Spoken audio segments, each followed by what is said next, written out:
Olá, como é que você está? Tudo bem? Nós estamos conversando sobre o capítulo 3 do livro Mulheres que Correm com Lobos, que é justamente o capítulo que ela introduz um termo, um conhecimento, uma sabedoria, assim, é a base da mulher selvagem, né, desse alicerce que sustenta o feminino sagrado, que é a intuição. E é através do conto russo Vasalisa.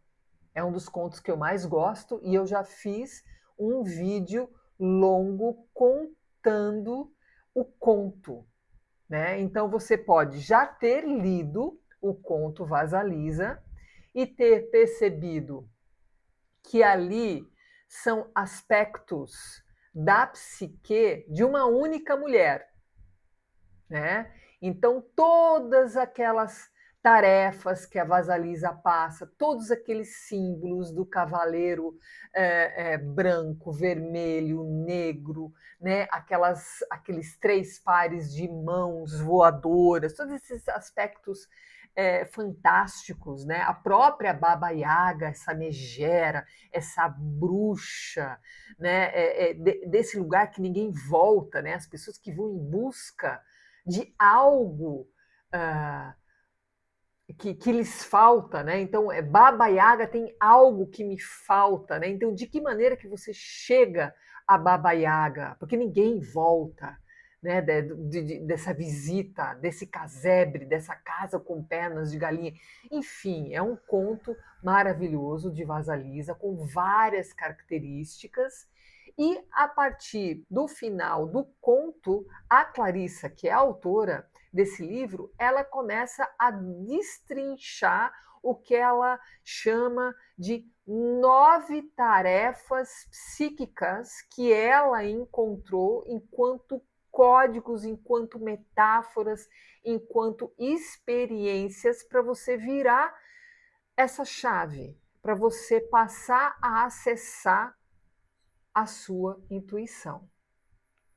E no vídeo de hoje eu quero falar só da primeira tarefa. Eu acredito que seja importante a gente separar as 9 tarefas e ver o que a gente pode conversar sobre cada uma delas. Lembrando aqui que essa é a minha leitura, essa é a minha visão. Eu já tive 8 turmas em clubes de leitura do Lobas, do Mulheres que Correm com Lobos, mas eu tenho certeza que você vai perceber na tua leitura coisas que eu não percebi. Inclusive, deixa eu me apresentar. Meu nome é Tamara Algauer, eu sou psicoterapeuta com graduação em psicologia e aqui no Psico Café toda semana a gente conversa sobre autoconhecimento, com café e histórias. Mas enfim, vamos lá? O que ela pede nessa primeira tarefa? É bacana porque em cada tarefa existe uma pequena introdução, que é aquilo que ela vai trabalhar no decorrer desse subcapítulo dentro desse capítulo 3, tá? Então, qual que é a tarefa mais importante, né, deste primeiro momento? Aceitar o fato de que a mãe psíquica protetora, sempre vigilante, não é adequada para ser um guia para a futura vida instintiva da pessoa. A mãe boa demais deve morrer. Assumir a realidade de estar só, de desenvolver a própria conscientização quanto ao perigo, às intrigas, à política. Tornar-se alerta sozinha para o seu próprio proveito. Deixar morrer o que deve morrer. À medida que a mãe boa demais morre, a nova mulher nasce. Então, se a gente pensar aqui em destrinchar um pouco essa pequena introdução que ela faz, né? Então, por exemplo, a mãe psíquica protetora como guia insuficiente. Então, o que a gente pode pensar disso, né? Por exemplo, pode ser uma voz interna sua, dizendo para você ficar, para você não ir, para você não avançar. que tudo isso que você está pensando é novo demais, que é melhor ter cuidado, que é melhor ficar nesse lugar confortável, que se você está sentindo medo é melhor não ir mesmo, se você está sentindo frio é melhor não ir, entende? Então, assim, o quanto que esse tipo de alerta é para um momento específico da sua vida, né? Inclusive, ela trabalha, né, assim, de como a gente tem aspectos que nos seguram, que é por volta dos 8, 9, 10, 11 anos, né? Mas que chega um momento que você, enquanto desenvolvimento de pessoa, de ser humano, você começa a olhar um pouco para fora da janela, né? Para fora da janela da sua casa, para fora da janela da sua escola, né? Para fora da janela da sua igreja, vamos dizer que são assim três lugares que na nossa infância a gente percorre, né? Então, sei lá, a sua casa, casa da avó, a escola, a igreja, a praça, né? A rua da sua casa, né? Quais são os lugares que você frequenta? Então, e o que seria olhar um pouquinho além disso? Entende? Então, é esse momento. Outro aspecto que ela trabalha nessa introdução: aceitar a realidade de estar só.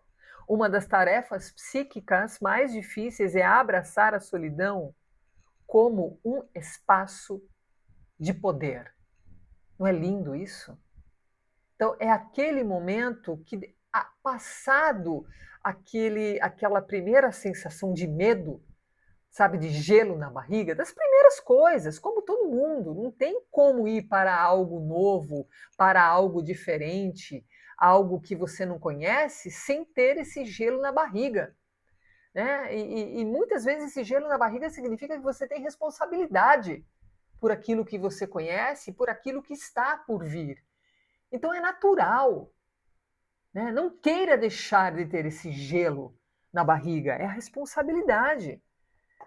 Então, assim, passado esse gelo na barriga, é a hora que você vê a situação que se apresenta, a nova situação, seja lá do que for, através dos seus olhos. É lógico que nós temos todas as lentes das pessoas que fizeram parte da nossa vida, mas tem ali o seu olho atrás de todas essas lentes das mulheres e dos homens que fizeram e que fazem parte da sua história. Desenvolver a conscientização sobre o perigo, as intrigas e a política, né? Então, assim, ver o mundo como ele é, né? Então, o mundo está cheio de pessoas legais, né? E inclusive de pessoas que não são tão legais. E é isso que a mãe boa demais, esse aspecto da psique, né?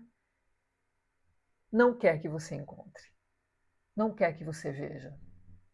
Ela não quer que você se depare com todas as outras características do mundo. Características, né? Se é bom, se é ruim, se é equilíbrio, se é desequilíbrio, se é claro, se é escuro, se é dia, se é noite. São características do mundo e você está no mundo. Então, olhar para a vida, olhar para fora da janela, como a vida é, como o mundo é, como a sociedade é.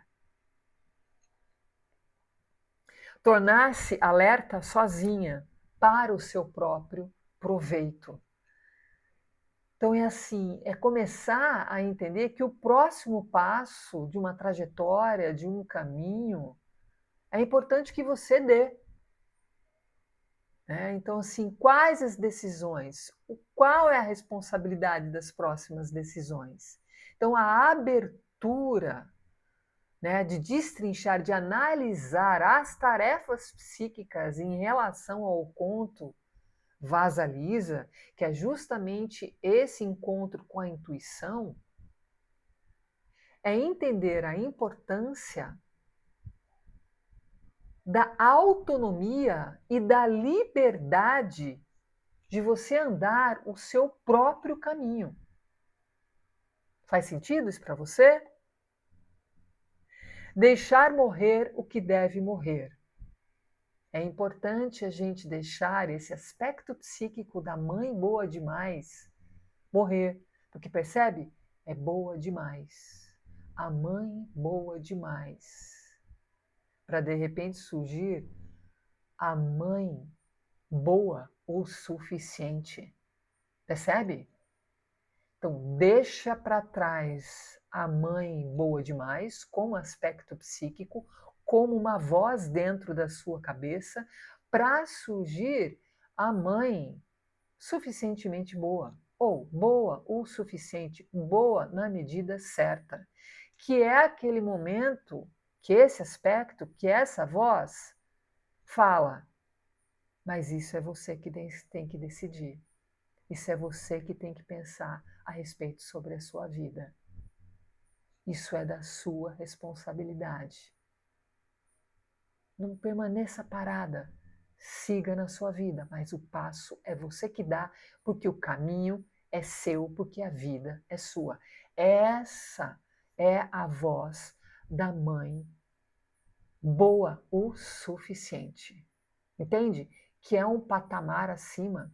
E esse patamar acima de responsabilidade, de desenvolvimento humano, só acontece quando você deixa essa mãe, esse aspecto psíquico, essa ladainha dentro da tua cabeça, da mãe boa demais, que quer te trancar dentro da casa, certo? Morrer. Deixa morrer. Porque aí a gente pode possibilitar o nascimento de uma nova mulher. Percebe? E nessa parte que ela trabalha essa primeira tarefa, são 9 no total, nesse vídeo eu quero trabalhar só a primeira tarefa, né, que é deixar morrer essa mãe boa demais. Tem uma parte que ela trabalha, que ela conta de como é uma mãe lobo. Então ela fala que quando os filhotes estão bem novinhos, que tem aquele momento só de amamentar, deixar dormir, deixar brincar, dar banho, limpar, né? E dar de mamar, e deixar dormir, e deixar brincar. Inclusive ela sai muito pouco de perto deles, sai muito pouco dessa toca, desse lugar seguro que é onde ela pariu esses filhotes e está cuidando. Então, é essa mãe boa demais, que só alimenta e limpa e não cobra nada. E aí tem um momento que os filhotes começam a crescer, sei lá, com 1 mês, 2, estou aqui pensando, né, como são os nossos cachorros, né, que lá, o nosso cachorro doméstico lá com 45 dias, eles estão começando a desmamar, criando dentinho, e você já começa a entrar com ração, com comida, né? Vamos dizer que é mais ou menos em torno desse tempo que ela já começa a sair com eles para andar, para mostrar algumas coisas.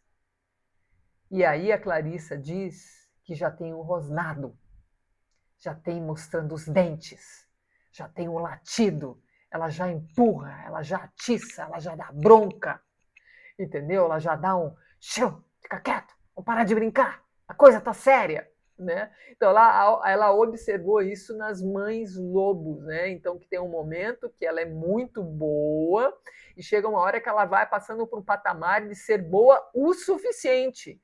Por quê?